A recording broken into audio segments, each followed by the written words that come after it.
आप देख रहे हैं दूरदर्शन किसान।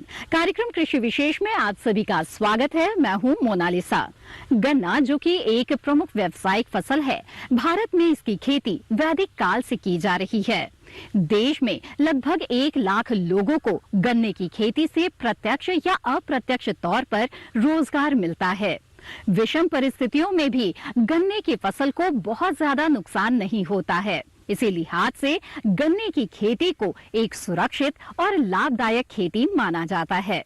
आज कृषि विशेष में जानेंगे गन्ने की बुआई, कटाई, इसके बाजार के बारे में, साथ ही इनसे जुड़ी सरकारी योजनाओं के बारे में, साथ ही उन तमाम बातों पर नजर डालेंगे जो गन्ने को एक विशेष फसल का दर्जा दिलाती है। तो आइए शुरुआत करते हैं कार्यक्रम कृषि विशेष की और देखते हैं गन्ना करेगा माला माल।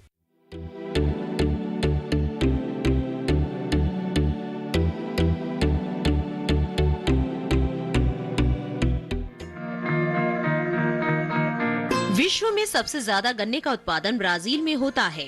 उसके बाद नंबर भारत का है। हमारे देश के लगभग सभी राज्यों में गन्ने की खेती की जाती है।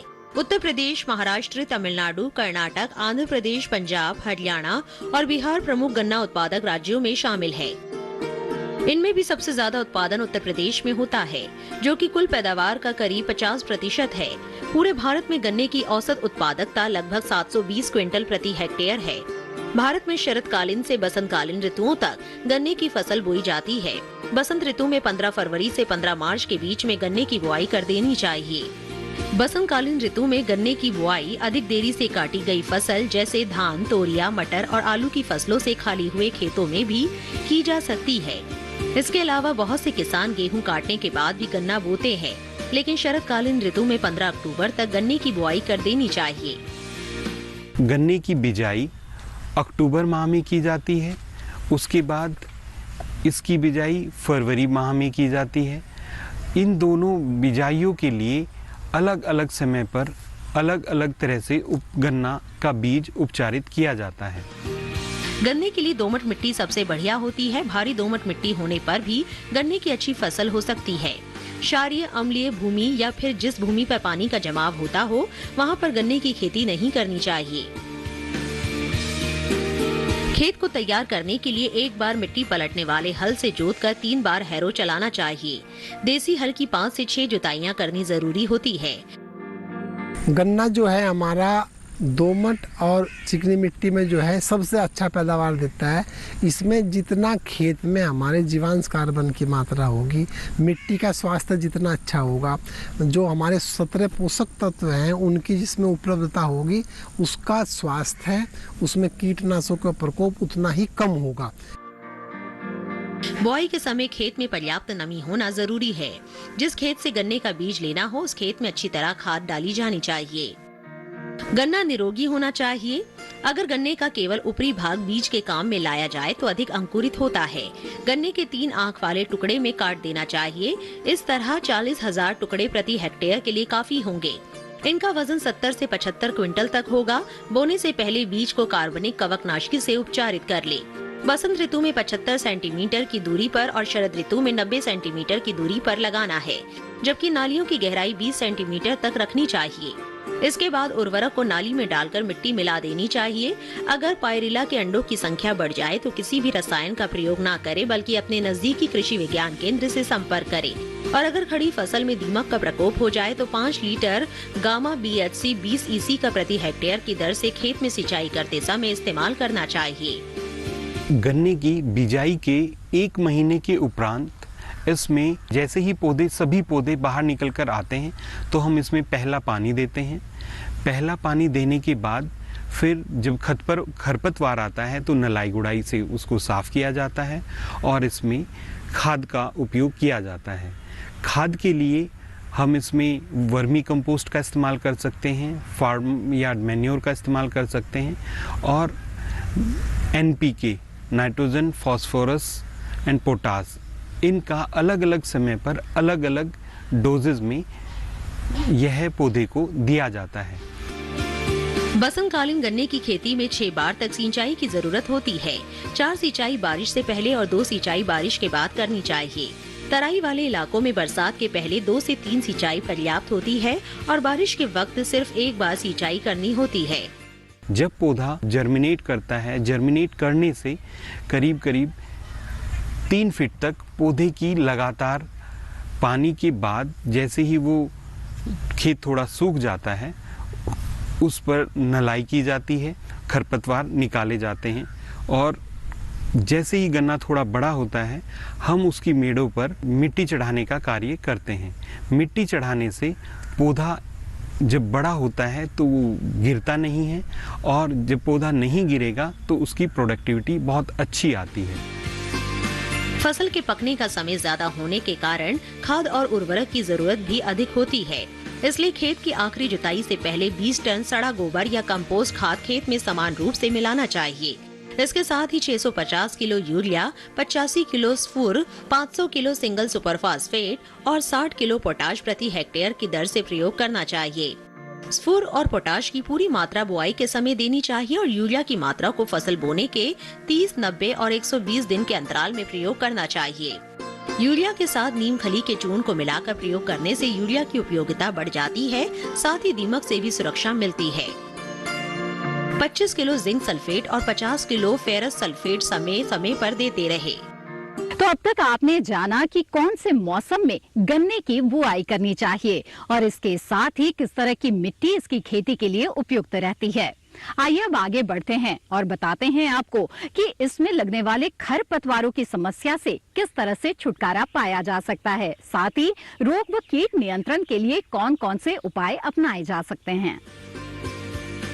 गन्ना बोने के 25 से 30 दिनों के अंतराल पर 3 गुड़ाइयां करके खरपतवार नियंत्रण किया जा सकता है।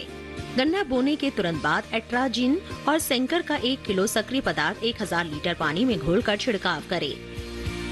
गन्ने में रोग ज्यादातर बीजों के जरिए ही लगते हैं। रोगों की रोकथाम के लिए स्वस्थ और प्रमाणित बीज लेना बहुत जरूरी है।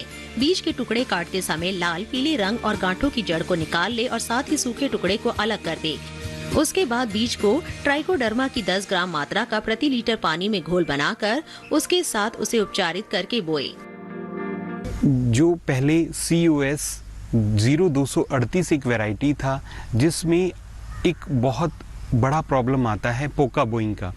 पोका बोइंग होने की वजह से इसमें किसान थोड़ा सा परेशान है, स्प्रे ज़्यादा करने पड़ते हैं, केमिकल का इस्तेमाल थोड़ा ज़्यादा करना पड़ता है। इसके लिए हमारे भारतीय अनुसंधान केंद्रों ने अलग अलग रिसर्च करके और नई वैरायटी लाई हैं, जैसे कि 15023, 13235, 14201। ये गन्ने की नई प्रजातियां हैं और ये प्रजातियां जो हमारी गन्ने की प्रजाति 0238 उससे बहुत अच्छी हैं, उससे नई हैं। इनमें प्रोडक्टिविटी भी बहुत अच्छी है और जब शुगर मिल से चीनी बनाता है तो उनको रिकवरी भी बहुत अच्छी मिलती है। इन नई वैरायटियों का प्रोडक्शन बहुत अच्छा है और इनमें केमिकल का स्प्रे का ज़रूरत बहुत कम रहता है। तो किसान भाई अपने कृषि विज्ञान केंद्र, अपने नज़दीकी अपने ज़िले के गन्ना डिपार्टमेंट या अपनी चीनी मिलों से संपर्क करके इन नई वैरायटियों को अपने खेत में बोना चाहिए। लेकिन साथ ही एक बात का ध्यान रखना चाहिए कि रोग लगे खेत में गन्ने की फसल 2 से 3 साल तक नहीं बोनी चाहिए और समय समय पर गन्ने की फसल की जांच करते रहना चाहिए। जुलाई के दूसरे पखवाड़े में 1.5 मिलीलीटर इंडोसल्फान को प्रति लीटर पानी के हिसाब से घोलकर छिड़काव करें। इससे तना भेदक, पोरी भेदक, स्लग कैटरपिलर और करंट कीट जैसे कीटों की समय से रोकथाम हो सकेगी। गन्ने में चोटी भेदक और काली चिट्टा जैसे कीट भी लगते हैं। चोटी भेदक की तीसरी पीढ़ी की रोकथाम के लिए जून के आखिरी हफ्ते या जुलाई के पहले हफ्ते में 25 किलो प्रति हेक्टेयर की दर से फ्लोराडॉन को सूखी रेत या राख में मिलाकर बिखेर दे और इसके बाद खेत की सिंचाई करे। तो मैं अपन जहाँ तक इसमें रासायनिक दवाइयों का और खादों का प्रबंधन है, तो जो हमारी रिकमेंड डोज है उसमें पहले हम सड़ी हुई गोबर की खाद, उसके रूप में पोटास, फास्फोरस, यूरिया की जो संतुलित मात्रा है उसको इस्तेमाल करते हैं और उसके बाद जो हम इसके अंदर ज़्यादातर ट्राइकोडर्मा, बिवेरिया बेसियाना, सूडोमोनास का इस्तेमाल करते हैं और जो हम स्टैम्प बोरर, टॉप बोरर, उसके लिए हम ट्राइकोग्रामा कार्ड का इस्तेमाल करते हैं, जिससे वो ट्राइकोग्रामा कार्ड की जो तितली होती है वो निकल करके जो इसके सुंडी के अंडे हैं उसमें अपना अंडा दे देती है। तो ये अप्रैल से लेकर के और अक्टूबर तक हर 15 दिन के बाद में एक ट्राइकोग्रामा कार्ड का इस्तेमाल करते हैं, जिसमें एक पोस्ट कार्ड पे लगभग 20,000 अंडे होते हैं, जो 1 एकड़ खेत के लिए पर्याप्त रहता है। तो मैं आप सभी किसान भाइयों से अनुरोध करता हूं, आप गन्ने को ट्रेंच मेथड अपनाएं, नई ज़्यादा पैदावार देने वाली और जिसमें चीनी का पर्दा रिकवरी ज़्यादा है उन प्रजातियों को अपनाएं और उसमें संतुलित उर्वरक और संतुलित कीटनाशकों का प्रयोग करके हम लोग अपने जल को, ज़मीन को, प्रदूषण, वायु प्रदूषण को, सबको कंट्रोल करके अपनी ज़्यादा से ज़्यादा सह फसली के रूप में ज़्यादा से ज़्यादा आमदनी कमाएं, ताकि हमारा किसान खुशहाल हो सके और हमारा देश विकसित राष्ट्र की ओर बढ़ सके। गन्ने की फसल को खेत में गिरने से बचाना चाहिए। इसके लिए खेत में कतारों की दिशा पूर्व और पश्चिम रखें। गन्ने की उथली बोनी ना करें, यानी बुआई पर्याप्त गहरे पर करनी चाहिए। गन्ने की कतार के दोनों तरफ 15 से 30 सेंटीमीटर मिट्टी 2 बार चढ़ाएं।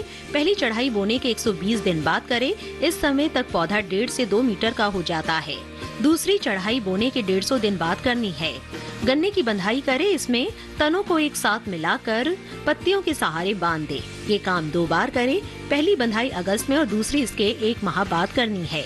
इस समय तक पौधा 2 से 2.5 मीटर का हो जाता है।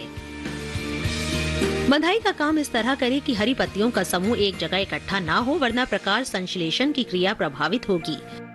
चूँकि इसमें ट्रेंच मेथड के बारे में एक सबसे बढ़िया बात है, एक गन्ने की पत्ती लगभग 1 पोरी का निर्माण करती है।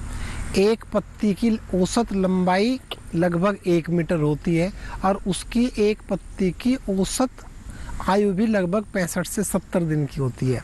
तो जब हम छोटे कम डिस्टेंस में 1.5 से 2, 2.25 फीट पे, हम 2.5 फीट पे बोते हैं, तो इसमें क्या होता है, गन्ने की पत्ती के नीचे गन्ने की पत्ती चली जाती है।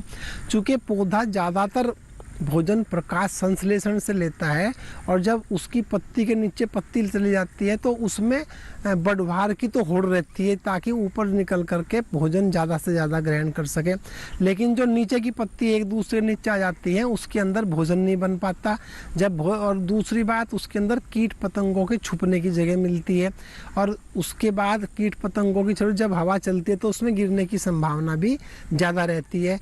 और जब प्रॉपर उनको भोजन पत्तियों को नहीं मिला तो उसकी गन्ने की मोटाई भी कम रहती है। और जब हम ट्रेंच के रूप में इसको इस्तेमाल करते हैं तो उसको पर्याप्त भोजन मिलता है, हवा के निकलने की पूरी पर्याप्त जगह उसको मिलती है और उसके गन्ने का फुटाव, गन्ने की लंबाई और गन्ने की मोटाई और गन्ने की रिकवरी, सब चीज़ के ऊपर प्रभाव पड़ता है इसका। गन्ने के साथ साथ खेत में दूसरी फसल भी बोई जा सकती है। इससे किसान अपनी आमदनी को दोगुना कर सकते हैं। चूँकि गन्ने की बढ़वार शुरू के 2 से 3 महीने तक धीमी रफ्तार से होती है, इसलिए गन्ने की 2 कतारों के बीच की जगह खाली बच जाती है। इसे ध्यान में रखते हुए अगर कम अंतराल की फसलों को अंतर्वर्ती खेती के रूप में भी उगाया जाए तो निश्चित रूप से किसानों को अतिरिक्त आमदनी होगी। गन्ने के साथ में प्याज की खेती, लहसुन की खेती, सरसों की खेती, उसकी मसूर की खेती, सरसों की खेती और आलू की खेती, ये तमाम चीज़ें की हम इसके साथ साथ हम लोग सह फसली भी करते हैं। शरदकालीन गन्ने के साथ अंतर्वर्ती फसल के रूप में प्याज, मटर, धनिया, चना और गेहूं भी बोया जा सकता है, जबकि बसंतकालीन गन्ने के साथ मूंग, उड़द, धनिया और मेथी की पैदावार ली जा सकती है।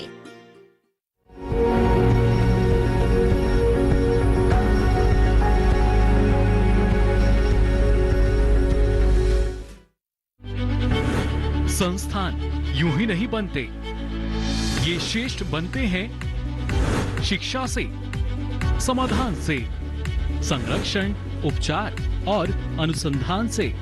किसानों की समस्या हो या फिर पशुपालन की या फिर कृषि उद्यमी के उद्योग लगाने तक का सफर, आपके हर सफर में आपका हम सफर। देखिए श्रेष्ठ संस्थान हर रविवार रात 8 बजे, पुनः प्रसारण सोमवार सुबह 9:30 पर। सिर्फ दूरदर्शन किसान पर।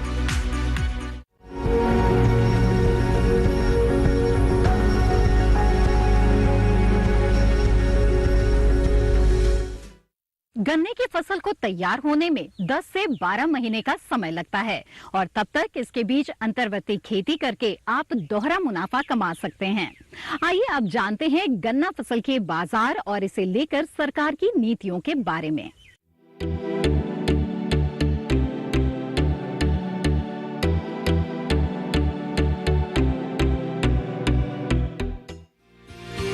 गन्ने की फसल को फरवरी से मार्च के बीच में काटना चाहिए। फरवरी से पहले कटाई करने पर कम तापमान होने के कारण फसल में फुटाव कम होता है और फसल में कल्ले कम निकलते हैं।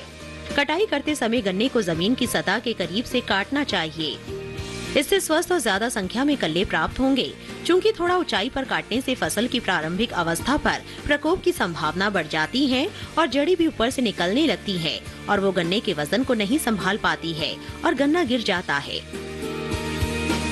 गन्ने की मार्केट की कोई समस्या नहीं है, चूँकि शुगर फैक्ट्री में इसके अंदर वो गन्ना जाता है और किसान अपना बेसिक कोटे के हिसाब से जब गन्ना बोता है तो जो फैक्ट्री है वो इसका सप्लाई पर्याप्त अभी सितंबर अक्टूबर लास्ट या नवंबर के फर्स्ट वीक से लेकर के अप्रैल मई तक फैक्ट्री चलती है। तो इसका गन्ने में हम शक्कर के रूप में, गुड़ के रूप में, मील को बेच करके चीनी के रूप में, एथेनॉल के रूप में, सीरे के रूप में, वाइन के रूप में, मैली को जो हम डिकम्पोज करके खाद के रूप में, इसको सब तरह का इसका हर चीज़ इस्तेमाल होती है। तो गन्ने में मार्केट की समस्या बहुत ज़्यादा नहीं है। गन्ने के बाजार में किसानों के लिए भारी संभावनाएं हैं। 1 एकड़ के खेत से तकरीबन 300 क्विंटल की पैदावार प्राप्त हो जाती है और अच्छी देखभाल करके 1000 क्विंटल तक उत्पादन प्राप्त किया जा सकता है।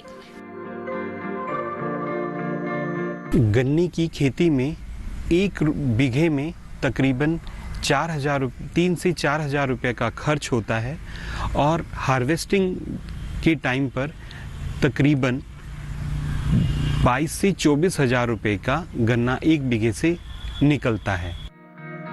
किसान इसकी एक बार की फसल से 1.5 से 2 लाख की कमाई कर अच्छा लाभ कमा सकते हैं। भारत सरकार ने गन्ना उत्पादक किसानों के हित को ध्यान में रखते हुए पेराई सत्र 2022-23 के लिए 305 रुपए प्रति क्विंटल का उचित और लाभकारी मूल्य यानी FRP तय किया है। सरकार ने गन्ना उत्पादक किसानों के हितों की रक्षा के लिए ये भी निर्णय लिया है कि चीनी मिलों के मामले में कोई कटौती नहीं होगी। जहां रिकवरी 9.5% से कम है, ऐसे किसानों को चीनी सीजन 2021-22 में 275 रुपए 50 पैसे प्रति क्विंटल के स्थान पर सत्र 2022-23 में 282 रुपए 125 पैसे प्रति क्विंटल मिलेगा। उत्तर प्रदेश का मुख्य फसल गन्ना फसल है। इस एरिया में मुख्यतः COS 238 की खेती अभी तक की जा रही है। यह प्रजाति एक ऐसी प्रजाति है जिसने सभी किसानों को दोबारा गन्ने की खेती के लिए उत्प्रेरित किया है। इस खेती में किसानों को प्रोडक्टिविटी बहुत अच्छी मिली है। साथ ही साथ मिल मालिक हैं जिसमें गन्ने से चीनी बनाई जाती है या गन्ने से गुड़ बनाया जाता है, शक्कर बनाई जाती है। वहाँ पर भी इसका रिकवरी बहुत अच्छा होता है। इस वैरायटी का रिकवरी 9% से लेकर 12% तक होती है। यह खेती पुराने पारंपरिक तरीकों से लेकर आज के नए ट्रंच मेथड से भी की जा रही है। इस खेती में 1 बीघे में तकरीबन 70 क्विंटल से लेकर 100 क्विंटल तक का पैदावार होती है। चीनी सीजन 2022-23 के दौरान प्रति क्विंटल गन्ने की लागत 162 रुपए आकी गई है। इसमें फसल पर आने वाला खर्च और पारिवारिक श्रम भी शामिल है। इस तरह किसान का लाभ 88.3% हो जाता है, जो किसानों को उनकी लागत पर 50% से अधिक का लाभ देने का वादा सुनिश्चित करता है। भारत सरकार की सक्रिय नीतियों के कारण गन्ने की खेती और चीनी उद्योग पिछले 8 वर्षों में एक नई ऊंचाई पर पहुंच चुके हैं और अब आत्मनिर्भरता के स्तर पर पहुंच रहे हैं। हाल के वर्षों में चीनी क्षेत्र के लिए सरकार ने कई उपाय किए हैं। पहला, एफआरपी को गन्ना किसानों के लिए एक गारंटीकृत मूल्य सुनिश्चित करने के लिए तय किया गया है। दूसरा, सरकार ने पिछले 8 वर्षों में एफआरपी में 34% से अधिक की वृद्धि की है। तीसरा, सरकार ने चीनी के न्यूनतम बिक्री मूल्य की संकल्पना को भी प्रस्तुत किया है। चौथा, चीनी मिलों के निर्यात की सुविधा, बफर स्टॉक को बनाए रखने, इथेनॉल उत्पादन क्षमता को बढ़ाने और किसानों के बकाया भुगतान के लिए चीनी मिलों को 18,000 करोड़ रुपए से अधिक की वित्तीय सहायता दी गई है। इसके अलावा गन्ने की ज्यादा उपज देने वाली किस्मों, ड्रिप सिंचाई प्रणाली और किसानों को जल्द भुगतान पर जोर दिया गया है। भारत ने इस वर्ष के दौरान चीनी उत्पादन में ब्राजील को पीछे छोड़ दिया है। पिछले 8 वर्षों में चीनी के उत्पादन में वृद्धि के साथ भारत घरेलू खपत के लिए अपनी आवश्यकता को पूरा करते हुए चीनी का निरंतर निर्यात भी कर रहा है, जिससे हमारे राजकोषीय घाटे को कम करने में मदद मिली है। पिछले 4 चीनी सत्रों के दौरान चीनी की निर्यात में जबरदस्त बढ़ोतरी हुई है। 2017-18 में हमारा देश 6 लाख टन का निर्यात कर पाया था। वहीं 2021-22 में निर्यात का आंकड़ा 100 लाख टन को भी पार कर गया है। गन्ने का इस्तेमाल न सिर्फ गुड़ और चीनी जैसे मीठे व्यंजनों के लिए बल्कि गाड़ियों के ईंधन के लिए भी किया जा सकता है। जी हाँ, गन्ने में पाए जाने वाले इथेनॉल का इस्तेमाल पेट्रोल और डीजल में मिलाकर गाड़ियों में किया जा सकता है। तो आइए जानते हैं इथेनॉल की उपयोगिता के बारे में। भारत सरकार अतिरिक्त गन्ने को इथेनॉल में बदलने के लिए प्रोत्साहित कर रही है, ताकि इसे पेट्रोल के साथ मिलाया जा सके, जो न केवल हरित ईंधन के रूप में काम करता है बल्कि कच्चे तेल के आयात पर खर्च की जाने वाली विदेशी मुद्रा की भी बचत करता है। चीनी सीजन 2018-19 में करीब 3,37,000 टन और 2020-21 में 22 लाख टन चीनी को इथेनॉल में बदला गया। इसी तरह 2021-22 में लगभग 35 लाख टन चीनी को इथेनॉल में बदले जाने का अनुमान है। वहीं 2025-26 तक 60 लाख टन से अधिक चीनी को इथेनॉल में बदलने का लक्ष्य निर्धारित किया गया है। भारत सरकार इथेनॉल उत्पादन क्षमता में बढ़ोतरी के उद्देश्य से चीनी मिलों को कम ब्याज पर ऋण उपलब्ध करा रही है। इथेनॉल क्षेत्र में लगभग 41,000 करोड़ का निवेश किया जा रहा है, जिससे ग्रामीण क्षेत्रों में रोजगार के अवसर पैदा होंगे। चीनी के अलावा भी गन्ने से और भी उत्पाद बनाए जा रहे हैं, जैसे कि बायो सीएनजी, बायो इथेनॉल। हमारी भारत सरकार के साथ साथ उत्तर प्रदेश सरकार ने बायो इथेनॉल और बायो गैस बनाने के लिए भी सब्सिडी अनुदान का प्रावधान अभी किया है। इसमें 10 करोड़ से लेकर 100 करोड़ रुपए तक की अलग अलग प्रोजेक्ट्स निर्धारित किए हुए हैं। इसमें बायो सीएनजी, बायोगैस बनाने के लिए ये कमेटियां गठित की गई हैं। इनमें 20% अनुदान और पंचायती भूमि या नगर निगम की भूमि उपलब्ध कराई जाती है, जो कि लीज पर होती है। और इस लीज के लिए भी गवर्नमेंट ने जो रजिस्ट्री किया है, रजिस्ट्री को भी वेव ऑफ कर दिया है। इस तरह से गन्ने से चीनी के साथ साथ बायो सीएनजी, बायो इथेनॉल, जो कि हम वाहनों में इस्तेमाल किया जाएगा। केंद्र सरकार की ओर से किए गए उपायों और एफआरपी की बढ़ोतरी से गन्ने की खेती के लिए प्रोत्साहन मिल रहा है। साथ ही चीनी उद्योग के लिए बनाई गई सकारात्मक नीतियों से भारत भी अब ऊर्जा के क्षेत्र में आत्मनिर्भर बनता जा रहा है। एफआरपी में की गई बढ़ोतरी और चीनी उद्योग के लिए बनाई गई सकारात्मक नीतियों के कारण न सिर्फ गन्ने की खेती को प्रोत्साहन मिल रहा है, बल्कि ऊर्जा के क्षेत्र में भारत तेजी से आत्मनिर्भरता की ओर आगे बढ़ रहा है। इसी के साथ कार्यक्रम कृषि विशेष की आज की कड़ी में बस इतना ही। कार्यक्रम कृषि विशेष से संबंधित अपने सुझाव आप हमें भेज सकते हैं। हमारा पता है कृषि विशेष, कमरा number 59A, CPC, Doordarshan, Khelgaon, नई दिल्ली 110049। एक नए विषय के साथ कृषि विशेष में फिर होगी आपसे मुलाकात। तब तक के लिए दीजिए इजाजत। आप बने रहें दूरदर्शन किसान पर। नमस्कार।